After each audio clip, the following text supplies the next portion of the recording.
A mensagem que eu nunca enviei: sou do tipo que guarda tudo no celular, conversas antigas, prints, áudios, memes, tudo. Não costumo apagar nada porque nunca se sabe quando uma informação pode ser útil, mas isso virou um problema quando comecei a receber mensagens minhas, literalmente minhas. Tudo começou numa noite de domingo. Eu estava deitado, mexendo no celular, sem sono, quando recebi uma notificação do WhatsApp, mensagem enviada com sucesso.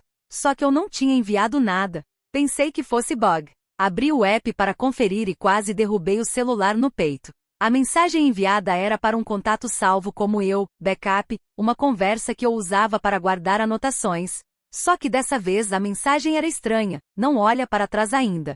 Só lê. Eu congelei. A primeira coisa que fiz foi olhar para trás, óbvio. Não havia nada, só o meu quarto escuro. O ventilador fazia sombra nas paredes. Tudo parecia normal. Respirei fundo, tentei me acalmar e imaginei que talvez tivesse sido um daqueles toques fantasmas que fazem o celular agir sozinho, mas a sensação ruim ficou martelando na minha cabeça até conseguir dormir. Na noite seguinte, exatamente no mesmo horário, 2h12 da madrugada, recebi outra notificação. Mensagem enviada com sucesso. Era para o mesmo contato. Dessa vez dizia: eu sei que você olhou. Não faz isso de novo. Meu coração disparou. Eu estava sozinho no quarto, as luzes apagadas, o celular tremendo nas minhas mãos. A mensagem não era só estranha, ela parecia sabê-lo. Eu desinstalei o WhatsApp, reiniciei o celular e tentei ignorar tudo. Mas no dia seguinte, quando reinstalei, a primeira coisa que apareceu foi outra mensagem, enviada enquanto o app nem estava instalado. Você não devia ter apagado. Faz parecer que eu sou outra pessoa. Nessa hora eu senti um gelo percorrer a espinha. Comecei a procurar qualquer explicação lógica, invasão, hack, clonagem de chip, qualquer coisa. Troquei a senha, ativei verificação em 2 etapas, fiz tudo o que podia. 2 horas depois, outra mensagem. Por que você tá tentando me excluir? O pior não era o conteúdo. Era o áudio anexado. Tremendo, coloquei o fone e dei play. Era a minha própria voz. Minha voz. Dizendo: não adianta trocar senha. Eu tô vendo você daí. Aquilo foi demais. Tranquei o celular e deixei na mesa, como se ele estivesse contaminado. Passei o resto do dia nervoso, me sentindo observado, como se a qualquer momento alguma coisa fosse aparecer no canto do olho. À noite recebi um áudio novo, agora no Telegram, um app que eu mal usava. Era de novo: para de me ignorar. A gente precisa conversar. Eu desliguei o celular de vez, tirei o chip, deixei o aparelho em outro cômodo e fui tentar dormir. Só que às 3 horas da manhã, acordei com um pim sutil, aquele som de celular vibrando sem notificação. O som vinha da sala. Eu não queria levantar, não queria confirmar o que eu já suspeitava. Mas quando o som tocou de novo, mais forte, percebi que não tinha como evitar. Fui até a sala. O celular estava ligado. Sem chip, sem Wi-Fi, sem nada. E a tela mostrava uma nova mensagem naquela conversa. Você demorou para levantar. Está cansado? Eu travei na hora. O celular estava desconectado de tudo. Não deveria ser possível receber mensagens, muito menos de mim mesmo. Antes que eu pudesse fazer qualquer coisa, outra mensagem chegou. Não precisa ter medo. Eu sou você. Eu sempre fui. Fiquei olhando para a tela, suando frio. A sensação de que tinha algo atrás de mim ficou insuportável, como se a sala estivesse menor, o ar mais pesado. A terceira mensagem apareceu. Quer ver? O celular pediu permissão para abrir a câmera frontal. Sozinho. Sem eu tocar em nada. A permissão apareceu automaticamente na tela, piscando enquanto o botão de aceitar tremia como se fosse ser selecionado. Eu tentei apertar negar, mas antes de encostar no botão, a câmera frontal abriu sozinha, e apareceu a minha imagem, mas atrasada. Não era um reflexo. O movimento não batia.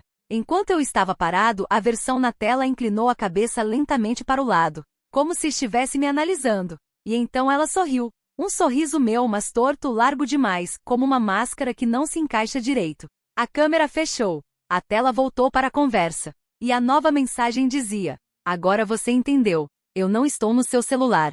Eu estou na parte de você que você nunca olha. O celular desligou sozinho logo depois. Desde então, nunca mais usei o mesmo número.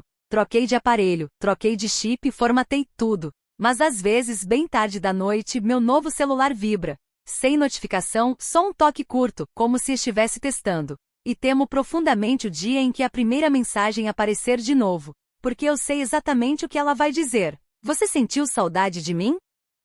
O último passageiro do ônibus 304. Eu nunca fui medroso, mas sempre tive pavor de uma coisa específica: silêncio dentro de lugar grande. Estacionamentos vazios, ginásios abandonados, corredores de escola à noite, isso sempre mexeu comigo.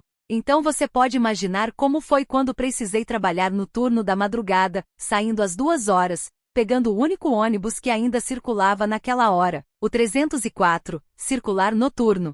Esse ônibus já era meio famoso entre o pessoal da região. Motoristas viviam reclamando que o turno noturno dava problema, mas nunca entravam em detalhes. Achei que era só lenda de cobrador entediado. Até a noite que tudo aconteceu. A primeira vez que ouvi falar do tal passageiro. Um colega meu comentou antes de eu sair: se você for pegar o 304 depois das 2, evita sentar no fundo. Ele passa lá. Eu ri achando que era brincadeira, mas o cara ficou sério. Sério de um jeito desconfortável, como se tivesse lembrado de alguma coisa ruim. Cara, só evita. Se ele entrar, não olha pra ele. Perguntei quem era esse ele, mas meu colega só abanou a mão e saiu, como se o assunto fosse pesado demais. A noite do primeiro sinal. Eu estava sozinho no ponto, o vento gelado, as luzes piscando. Quando o ônibus chegou, percebi que só tinha um motorista, nenhum passageiro. Entrei, dei boa noite, sentei no meio e botei o fone. Uns 10 minutos depois, senti o ônibus frear subitamente. Tirei o fone e olhei em volta. Não tinha parado em ponto nenhum. Mesmo assim, ouvi o som da porta traseira abrindo. O motorista não virou para olhar. Manteve os olhos fixos na estrada, rígido. Eu fiquei confuso e olhei para o corredor, mas estava vazio. A porta se fechou. E o ônibus continuou. Tentei me convencer de que devia ter sido problema mecânico, mas o motorista apertou os lábios e murmurou baixinho: não era para ser hoje. Aquilo me arrepiou. O segundo sinal. Alguns minutos depois, ouvi o barulho de passos no piso do ônibus. Passos lentos, ritmados, como se alguém estivesse caminhando bem devagar. Só que eu era o único passageiro. O som vinha do fundo. Eu estava prestes a virar e olhar quando o motorista gritou: não olha. O berro me atravessou. Eu gelei inteiro. Olha pra frente, ele disse, agora mais baixo. Finge que tá dormindo. Finge. Senti minha respiração acelerar. O motorista estava claramente apavorado. E se ele estava com medo, o que diabos tinha no fundo do ônibus? Os passos chegaram até a metade. Depois pararam. O ônibus ficou silencioso. Um silêncio tão pesado que parecia empurrar meus tímpanos. Então alguém sentou no banco atrás de mim. O estofado afundou. Devagar. Eu podia sentir o peso, a presença. E o cheiro. Um cheiro de terra molhada e ferro. Como cemitério depois da chuva. A primeira vez que ele falou, a voz veio baixinha, quase um sussurro atrás da minha orelha.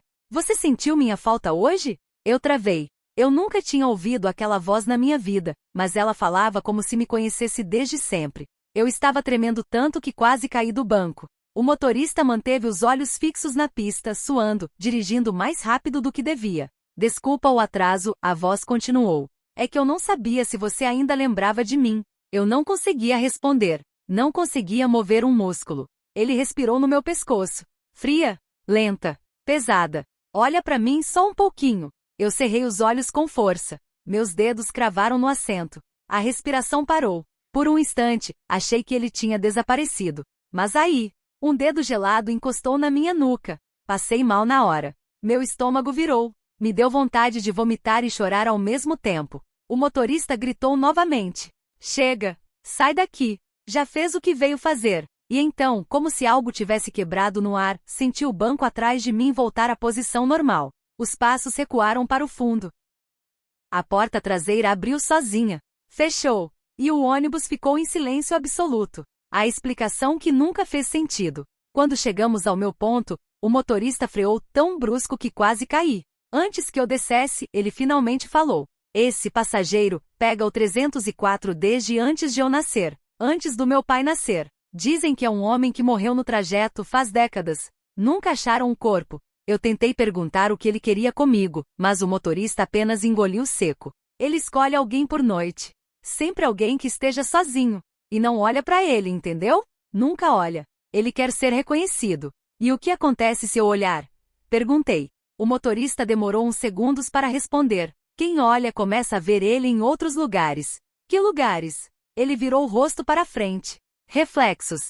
O final que não me deixa em paz. Eu desci tremendo. Fui andando para casa sentindo como se alguém estivesse atrás de mim o tempo todo. Tomei banho, tentei dormir, mas cada sombra parecia torcida demais, cada barulho parecia próximo demais. Por alguns dias, nada aconteceu. Comecei a achar que era só sugestão, que eu entrei em pânico por nada. Até ontem. Eu estava escovando os dentes prestes a deitar, quando o espelho embaçou com o vapor do chuveiro. Normal. Eu passei a mão para limpar. O reflexo demorou um segundo a mais para acompanhar meu movimento. E atrás de mim, no fundo do banheiro, tinha alguém sentado na tampa do vaso, imóvel, inclinado para frente como no banco do ônibus. Quando eu virei, ou tentei virar, meu corpo congelou. Mas o reflexo não congelou. Ele se mexeu. E a boca dele, que não devia existir, porque eu não estava olhando para alguém real, e formou palavras que eu jamais vou esquecer. A próxima vez, senta no fundo comigo. Eu fechei os olhos. Quando abri de novo, não havia ninguém ali.